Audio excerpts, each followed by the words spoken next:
Hey, where are you? I asked my husband, who replied with a surprising statement. I'm on a trip with my folks. What? It's our daughter's birthday.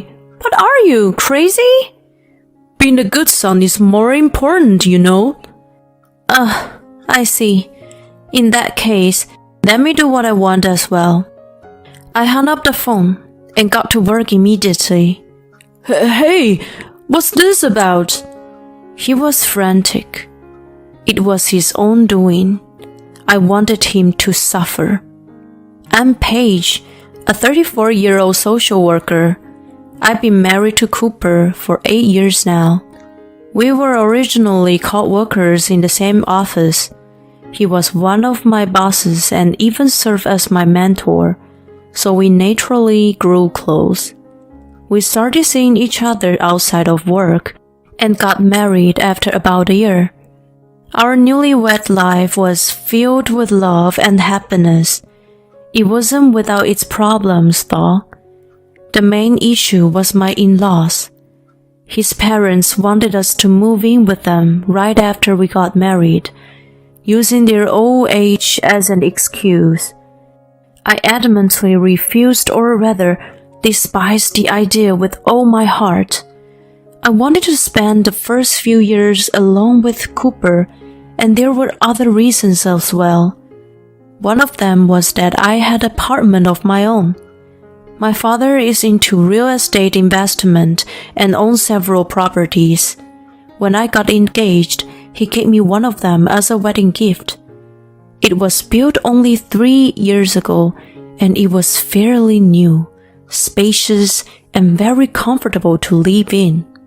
It was perfect for us as a couple, and there was plenty of space even if we had kids.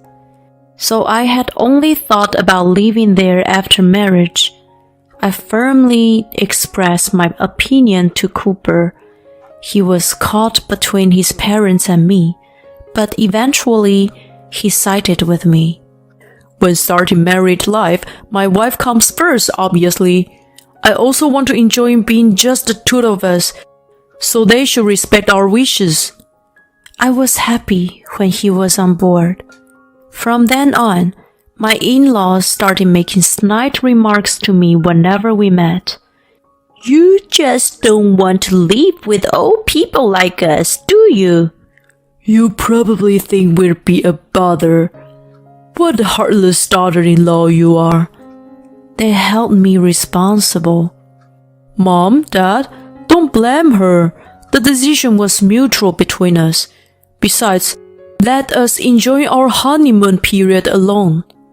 At first, Cooper stood up for me like that, but they didn't easily back down. They persistently complained and continued to talk badly about me. At some point, Cooper got tired of it too, and stopped defending me. Even when they said hurtful things about me, he pretended not to hear.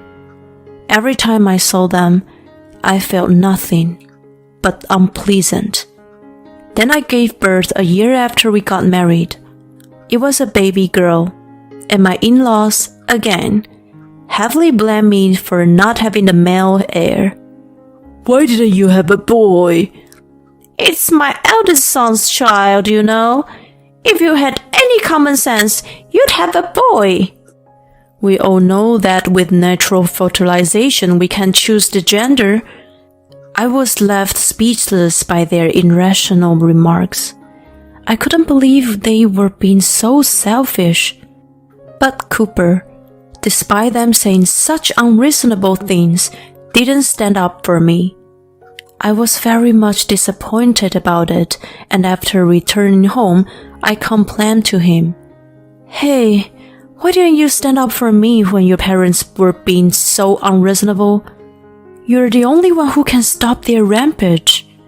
He looked dismayed hearing me say that. Well, maybe you should have just agreed to live with them in the first place. What? Because you refused. They took offense, and that's why you're getting this treatment. It's your own doing. Whoa, how can you say that to me? You were in agreement back then. And you even told them it was our mutual decision. I never thought they'd be so persistent, you know. But it's undoubtedly your fault for continuously making them angry. Why don't you offer to live with them now? No freaking way. Our daughter was just born. Then stop complaining. Just accept whatever they say. Jeez. I was disappointed by his indifferent attitude. It cast doubt over our marriage for the first time. Well, I'd come to regret it in the end, but at that time, Kiara had just been born, and it was difficult to contemplate divorce. From then on, I focused on taking care of Kiara. I had taken maternity leave, so I spent a lot of time with my daughter every day, bonding with her. Her smiles were genuinely adorable and heartwarming. I thought over and over that I would protect her for the rest of my life. I was just so smitten and in awe of her. Cooper also adored and doted on her. You're so adorable.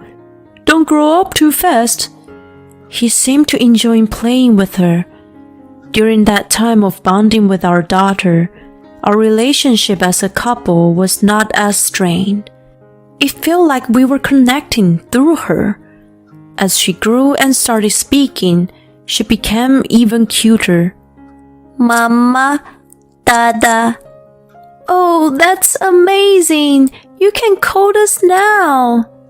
We were so over the top happy that you could probably call us doting parents. Looking back, this might have been the happiest time. My in-laws had no interest in their granddaughter since she was a girl. So, I used childcare as a reason to stay away from them. That way, I avoided unnecessary stress. We went out to different places on weekend and created lots of fun memories. My phone was overloaded with an image of Kiara. Just looking back at them filled my heart with love. As she grew, Cooper began to change little by little. The trigger was his job getting busier, and he started coming home late. Right after we got married, he changed jobs and moved to a different company. After a few years, he was promoted to manager and suddenly became very busy. It was a positive development at first. We had Kiara, and having a higher salary made life easier. It made saving for the future education much more manageable, and we didn't have to restrict her financially if she had things she wanted to do. However, the workload turned out to be more intense than we expected, and he always looked exhausted.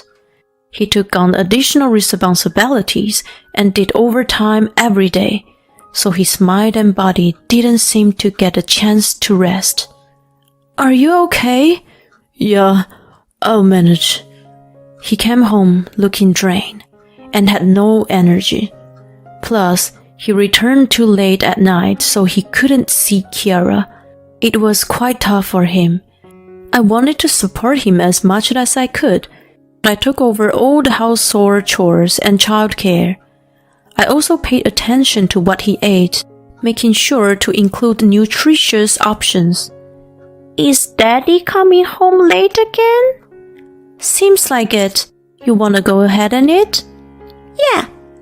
Kiara was sad that her dad was coming home late.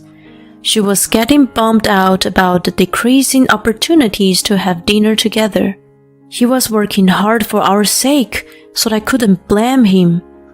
Daddy's working really hard to make sure you can do all the things you love, you know? The fact that we can eat this dinner right now is all thanks to him. So let's be super nice to Daddy, okay? I'm going to write a card to Daddy. She wrote short sentences on a piece of paper and folded it in half, which she expected him to read when he got home. In it, she wrote, "Thank you for working hard, Daddy. I love you." I knew he would probably tear up when he read it. I wrapped up the dinner and placed it on the table with the card. Since he normally didn't return until around midnight, both Kiara and I went to bed before that. The next morning, the card had been collected, and Cooper woke up looking happy. Did you get the card? Yeah, she's such a sweet kid. It lifted my spirits. Well, glad to hear. Don't push yourself too hard, honey. Yeah, I know. He said that, but either due to his sense of responsibility or else, he couldn't reduce his overtime, and late nights continued. He looked tired every day, and even when I tried to talk to him, he seemed out of space. He was also working on weekends, which left him exhausted, and he'd spend Sundays sleeping. We couldn't go on family outgoings, but I also couldn't blame him. In the midst of this, something bad happened. He finally collapsed at work. I received a call from the hospital and rushed over. Oh my God, honey! Oh, I'm sorry to freak you out. I pushed myself too hard, it seems. I mean, this much? Jeez! If something happened to you and you were gone, we couldn't bear it. Sorry, but the company finally realized that they put too much pressure on me. They've decided to eliminate overtime from now on. There were other people who got sick or experienced mental breakdowns because of the workload. They decided to make fundamental changes. That's good news. Daddy! Kiara, I'm sorry for making you worry. Cooper lifted her up to his bed and held her in his arms. She looked happy as he affectionately stroked her back. From now on, I'll work without overdoing it. That's a promise. He wasn't suffering from an illness, and it was simply due to exhaustion. After a few days of observation, including test and treatment, he was said to be discharged. I felt relief upon hearing that. Over the next few days, I took some time off to take care of him in the hospital. Honey, you don't need to come here every day. No way! I'm too worried. Here's a change of clothes. I'll put the pudding in the fridge, okay? Oh, thanks. When you're discharged, let's go out for some good food. Yeah, sounds good. We were enjoying our conversation when my in-laws arrived. Cooper! Oh God! Are you okay? We heard you collapse from overwork. Oh, Mom, Dad, I'm sorry for making you worry. They immediately turned to glare at me. You, Paige! How can you drive him to the point of collapsing from overwork? Excuse me? You forced him to work so hard and even made him to do housework, didn't you? You're a terrible woman. I was taken aback by their sudden accusation. Hey, both of you, don't jump to conclusions. I collapsed because my company was giving me too many responsibilities. She was actually worried about me. Even if that's the case, we don't want her around when we are here. I had no choice but to obey. All right, I'm leaving then. Good riddance. I was extremely upset, but they were still his parents, and I had to step back. I didn't want to have a fight in the hospital anyway. I reduced my frequency of visiting since he'd be discharged soon, and his parents were visiting frequently. About a week later, he came back home. Welcome back, Daddy. Oh, I missed you, Kiara. Welcome home. Thanks for everything, honey. We were thrilled to have him back and celebrated the occasion by going out to a restaurant. It had been a while since the three of us had dinner together, and Kiara was beaming with smiles. Afterward, Cooper was able to finish work on time and return home early. Kiara was delighted that he could have dinner with her. She enthusiastically talked about her daily school experiences. Watching her face brighten up, I was filled with happiness. It was wonderful to spend time as a family at last. After a while, Cooper started to come home late again. Although not as late as before, but often around 10 p.m. He also had to work on weekends more often, which made me worry. Hey, honey, are you okay? Is your workload increasing again? Oh, I'm fine. It's not as bad as before, and I'm not as tired as you might think. Alright, if you say so. The opportunities to have dinner together decreased again, which made Kiara sad. Then, when her birthday arrived, a problem arose. Will Daddy come home early today? Of course he will. You guys make the promise this morning, right? So let's prepare a feast and wait for him. Okay. I left work early to get ready. I bought a cake and made all of her favorite dishes, so everything was perfect. We eagerly awaited his return, but he didn't show up even after 8 p.m. Is Daddy coming back soon? Yeah, I'm sure he's already nearby. I sent multiple messages, but they remained unread. I was getting worried. By the time I noticed, it was past 9 p.m. The food was getting cold. Kiara's face grew more and more gloomy. Unable to hold back my frustration, I called him incessantly. I was determined to get through to him. He finally answered after several tries. At last! Aren't you done with work yet? You know it's Kiara's birthday today, right? Yeah, sorry. I heard a lot of commotion in the background. It was definitely not his workplace. I could hear music and chattering. Hey, where are you? Obviously, I'm at work. That's a lie. What's all that noise in the background? You're definitely not in the office. I knew something was amiss, but I never expected to hear what he said next. I'm on a trip with my folks right now. What? We had planned this a while ago. Hold on. How come you're telling me this now? It's our daughter's birthday, you know. You're supposed to be celebrating with her tonight. You made a promise, right? You said this morning that you'd come home early, didn't you? But being a good son is more important, you know. What the? Anyway, it's all your fault. I'm stuck in the middle because you can't get along with my parents, and I have to choose between you. Oh, I see. In that case, I will do what I want to. His outburst shattered something within me. I hung up the phone and got to work immediately. Then, something I never expected came to light.